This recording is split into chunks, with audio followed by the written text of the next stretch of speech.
everyone. This video is going to be a very quick one and a very rushed one, I admit. I could put more time into it if I waited until tomorrow, but honestly, I don't really get that much time as it is, and I start work in about 2 hours and 20 minutes.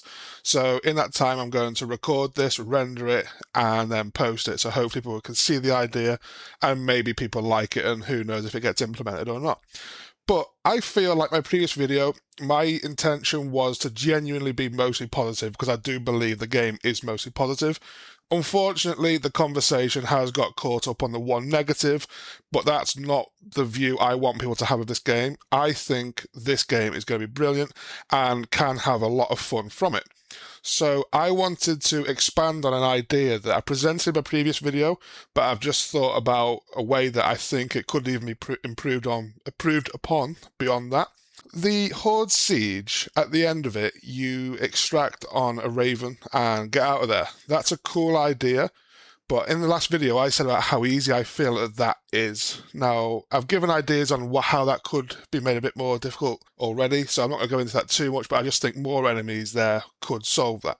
But my idea comes towards things that you can spend power on in-game, but also incentivizing players to want to keep going back into the games and rewarding them for doing potentially tricky things, like challenge-wise. In Horde Siege, that is, I noticed there was the occasional mini-boss, mini-event, shall we say, where it'll spawn a corpse or a Brumac, and if you bring that down, like you kind of just go on to the next thing. I didn't really feel like we got much or anything from that.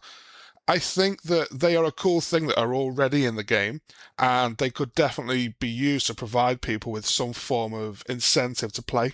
I'm looking at things like the power and also weapon mods, and I'm also thinking in terms of customization as well for different things, for different challenges, for different difficulty types. Let's say there was a challenge for killing, I don't know, 10 of the massive corpses that can randomly spawn in the game. Yes, that is a lot. Yes, that will take a little bit of time to do, but that will then incentivize people to go and try and do that and also participate in those mini events when they do actually pop up. Let's imagine you kill a corpse, for example, in this one upgrade example that I'm giving. You kill a corpse and it drops a piece of corpse attack or whatever you name it what you want. But then if you hold on to that, you then have to carry that. I don't mean carry it in your hand so you can't use your gun, but it's on your player. You have to carry that and successfully extract with it. Now, if you die, you drop it and you have to go back and retrieve it. If you are not able to successfully extract with it, you do not get to keep it. Yes, that could present some sort of irritation. I get that, but I also think it'd make you play a little bit more carefully.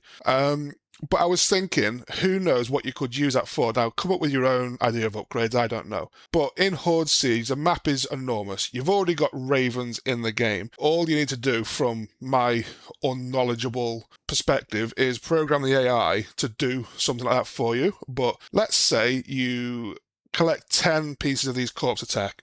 You can then use that in future games as one of your unique upgrades because you've completed that challenge and unlocked it. That would allow you to potentially call in an AI-controlled Raven to give you air support for 30 seconds or a minute or something like that.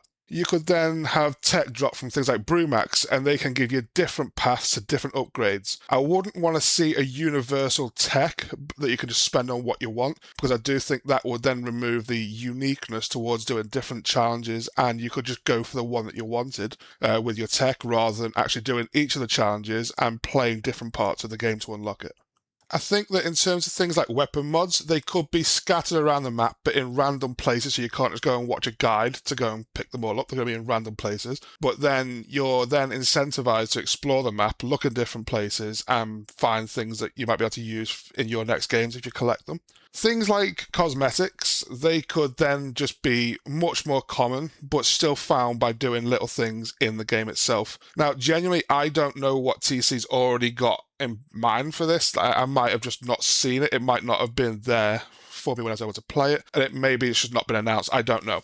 But I think that TC seems to be presenting things where you do it in-game and you earn it. That's something I've been seeing praised. So I think that if you were able to unlock things for Horde, like specific things for Horde, then that would encourage people to be playing more Horde. I'm sorry that this video is so rushed. I know I've been talking really quickly, but I want to try and edit it, render it, and upload it in no time, so I'm going to go and get in the shower now.